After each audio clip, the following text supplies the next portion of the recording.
지난주에는 하나님처럼 빛의 자녀로 사는 삶이 무엇인지에 대해서 말씀을 전했습니다. 요한은 하나님과 사귐이 있다고 하면서 하나님을 믿고 예수님을 믿는다고 하면서 어둠에 행하면, 즉 형제를 미워하면 그는 거짓말쟁이라고 말씀합니다. 하나님을 속이는 일이라고도 합니다. 그러나 하나님을 속일 수 없습니다. 하나님은 모두 알고 계십니다. 누가 거짓말하고 사는지를, 누가 가짜로 하나님을 믿는다고 하는지를 알고 계십니다. 7절 말씀을 함께 읽어보겠습니다. 7절 말씀 다 같이 함께 읽어봅시다.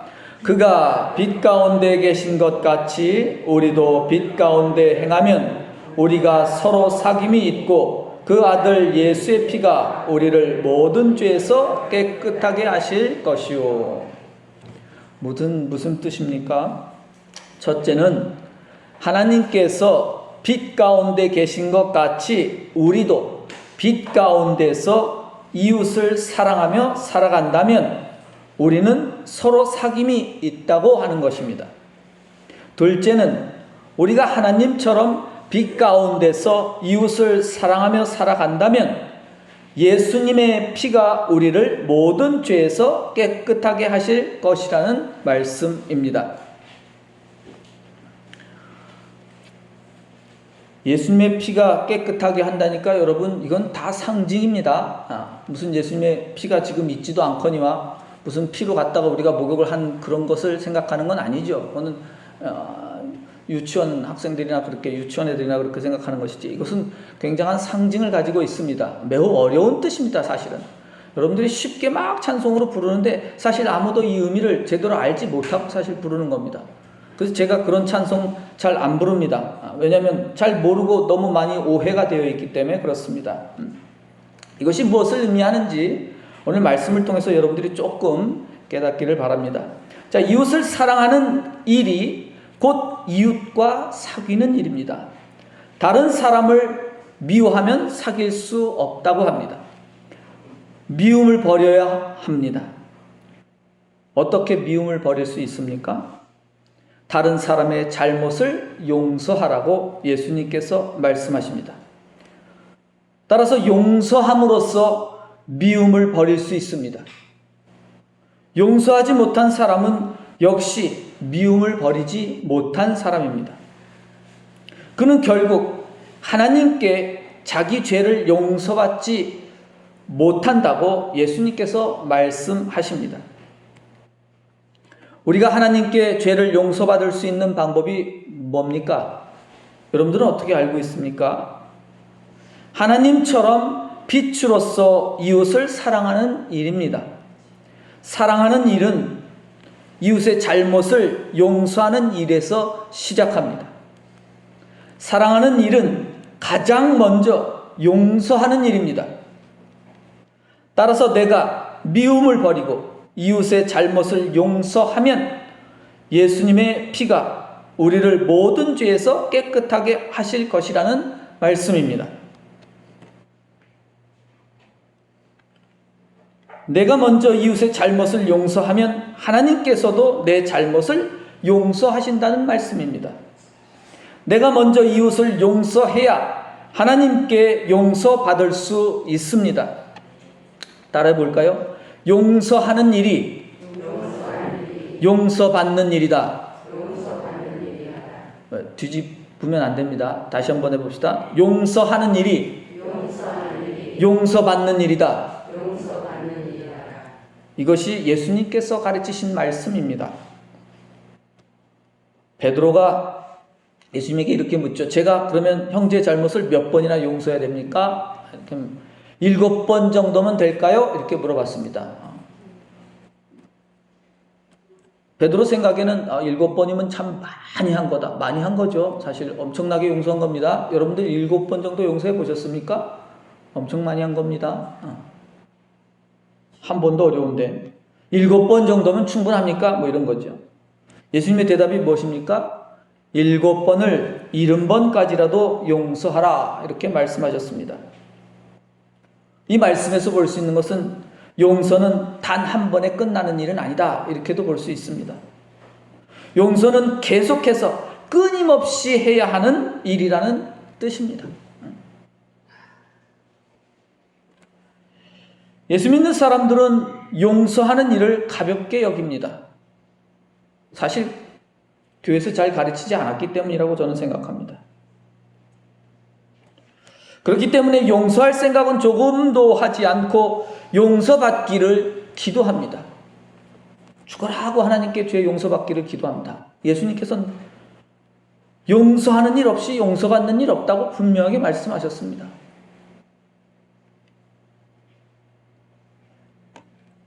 그러므로 용서할 생각은 없이 용서받기를 기도한다는 것은 헛된 기도가 되는 겁니다.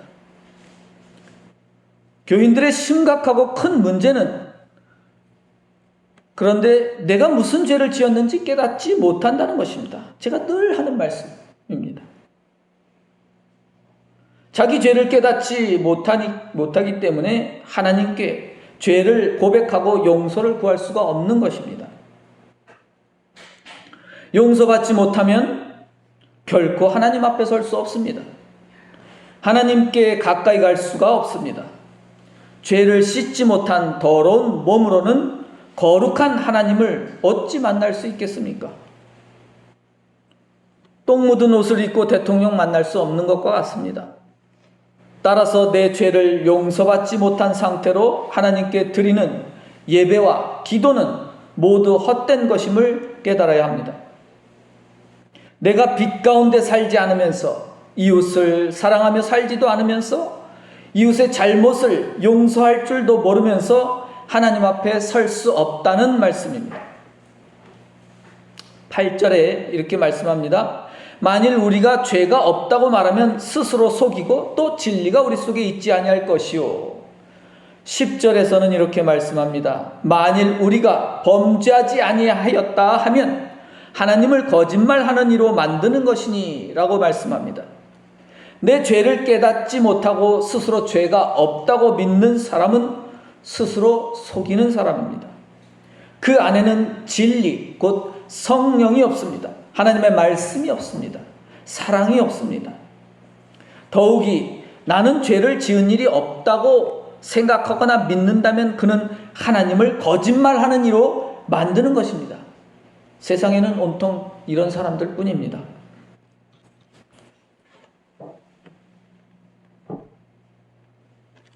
엊그저께 청문회를 했는데 저 이상한 당 사람들 나와서 말하는 거 보면 참 어떻게 저렇게 말할 수 있을까라고 하는, 저는 그래서 그런 거 잘 안 봅니다. 두 분 보다 그냥 넘겨버려요. 왜냐하면 그거 보고 있으면요 이게 화가 올라와요.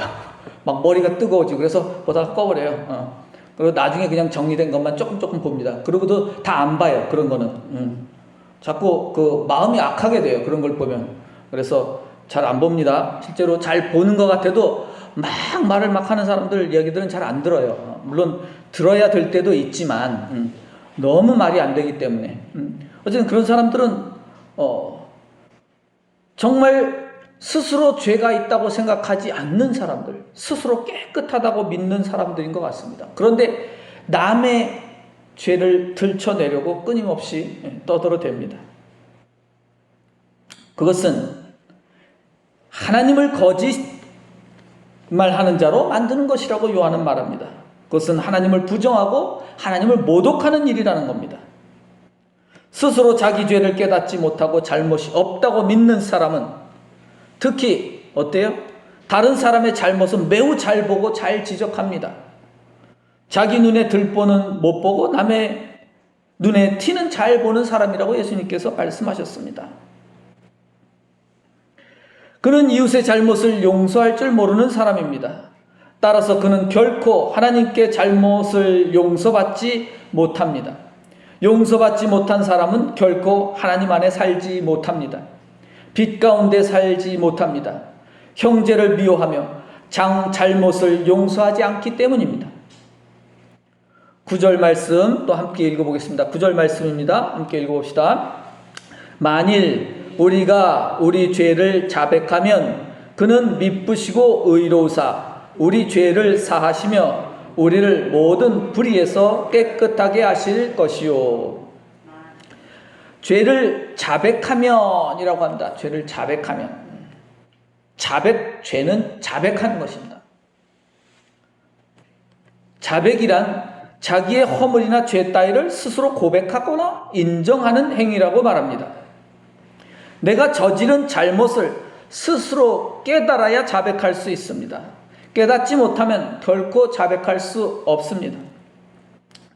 죄를 자백하지 못하면 결코 죄를 용서받지 못하는 것이죠. 죄가 있어야 용서하는 거 아닙니까? 그렇죠? 용서받지 못하면 말씀드린 대로 하나님과 사귐을 가질 수가 없습니다. 하나님과 소통할 수가 없습니다. 하나님과 관계가 끊어집니다. 바울이 그렇게 말했죠. 여러분, 하나님과 우리의 관계가 끊어지게 하는 것이 뭐예요? 죄입니다.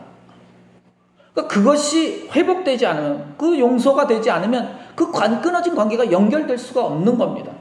매우 중요한 것이죠. 하나님과 관계가 끊어지면 하나님의 은혜와 복을 누릴 수가 없습니다. 그러면 하나님을 만나려면 어떻게 해야 합니까? 다시 관계를 이으려면 어떻게 합니까? 내 죄를 자백하고 용서를 구해야 합니다. 그러나 하나님께 죄를 자백하기 전에 무엇을 먼저 해야 합니까? 먼저 이웃의 잘못을 용서해야 합니다. 다시 정리해 봅시다. 하나님을 만나려면, 하나님과 관계를 다시 이으려면 어떻게 해야 합니까? 첫째, 이웃의 잘못을 용서한다. 이게 먼저입니다, 여러분. 얼마나 중요한지 예수님께서 주기도문에다가도 가르쳐준 기도에도 딱 박아놨어요. 우리 사람들은 앞에 기도는 잘라먹고 뒤에 나를 용서해 주십시오, 이 기도만 열심히 생각해요. 첫째가 이웃의 잘못을 용서한다. 그런 것과 같이 이렇게 말하죠. 기도에서 그렇게 합니다. 그와 같이입니다. 둘째, 내 잘못을 하나님께 자백하고 용서를 구하는 겁니다. 그렇게 용서받은 후에야 하나님을 만날 수 있습니다. 이처럼 용서하고 용서받는 일은 마치 편지 봉투에 주소를 쓰는 일과 같습니다. 여러분이 하나님께 무엇을 구하기 위해서 편지를 보낸다고 합시다. 그런데 용서라는 주소를 쓰지 않으면 그 편지는 하나님께 전달되지 않습니다. 예전에 하나님께 편지를 쓰는데 예수님의 이름으로 기도하면 전달이 안 됩니다. 이런데 그런 거 아니고요. 그런 거 아니고요. 예수님의 이름으로 기도합니다. 없어도 아멘 하면 하나님 다 알아들으십니다. 그런 거 성경에 있지 않아요. 그건 교리예요, 그냥. 비슷한 이야기는 있지만 그건 중요하지 않다 이거죠. 진짜 중요한 것은 용서다. 이 용서라는 주소를 쓰지 않으면 하나님께 아무것도 간구할 수 없습니다. 관계가 끊어졌기 때문입니다. 즉, 내 죄가 씻어지지 않았기 때문이죠. 따라서 여러분이 하나님께 기도를 드린다고 할 때 반드시 이웃의 잘못을 용서하고 내 죄를 자백하고 용서하는 일을 먼저 해야 하는 것입니다. 만일 우리가 우리 죄를 하나님께 자백하면 하나님은 미쁘시고 의로우사 우리 죄를 용서하시며 우리를 모든 불의에서 깨끗하게 하신다고 말씀합니다. 미쁘다라는 말이 성경에 종종 나오는데, 미쁘다, 우리말입니다. 미쁘다, 믿음성이 있다, 믿음직스럽다, 그런 말입니다. 믿음직스럽다. 우리말로 써놨는데 성실하다 또는 신실하다는 뜻입니다. 원래 같은 말인데 그 다음 충성하다도 같은 뜻입니다. 충성하다, 신실하다, 성실하다. 시편에서는 주로 하나님의 성실하심을 찬양합니다. 성실이라는 단어가 굉장히 많이 나와요. 시편에서. 다 그게 신실하심, 미쁘심입니다. 미쁘심. 같은 단어입니다. 히브리어, 헬라어로는 다 같은 단어예요. 89편 1편에 시편 89편 1절에 이렇게 말합니다. 내가 여호와의 인자하심을 영원히 노래하며 주의 성실하심을 내 입으로 대대에 알게 하리이다고 찬양합니다. 이때 하나님의 성실하심, 그것이 미쁘심입니다. 하나님의 성실하심이 무엇이냐? 그것은 하나님은 반드시 약속을 지키시는 믿음직한 분이라는 것입니다. 하나님의 약속이 뭐죠? 여러분, 하나님이 여러분과 약속하신 것이 무엇입니까? 우리랑 약속한 게 뭐죠? 하나님은 자기 죄를 자백하는 사람에게는 반드시 그 죄를 용서하시고 복을 베푸신다는 약속입니다. 또한 그 약속은 하나님의 말씀을 지키고 행하면 반드시 복과 생명을 주신다는 것입니다. 그렇게 복을 주시겠다고 하신 약속을 반드시 지키시는 것이 하나님의 성실하심이며 미쁘심입니다. 예수 믿는 성도는 날마다 순간마다 자기 죄를 깨닫고 자기 죄를 하나님 앞에서 자백해야 합니다. 그리하면 하나님께서 우리 죄를 용서하시고 모든 더러운 것들을 깨끗하게 하여 주십니다. 그 다음에 우리는 하나님과 만날 수 있습니다. 예수 믿는 성도는 우리가 예배를 드릴 때와 기도하기 전에는 먼저 이웃의 잘못을 용서하는 일이 있어야 합니다. 그런 후에 내 죄를 자백하고 용서를 구하는 일이 있어야 합니다.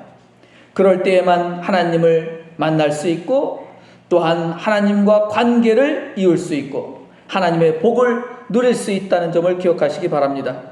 우리의 죄가 깨끗하게 되는 방법은 내 죄를 자백하고 오직 이웃을 사랑하는 일에 있습니다. 하나님을 만나고 빛 가운데 사는 길은 이웃의 잘못을 용서하고 감사함으로 섬기는 일에 있습니다. 여러분 모두가 빛 가운데 살고 하나님 안에 사는 빛의 자녀가 되시기를 주님의 이름으로 축원합니다. 기도드리겠습니다.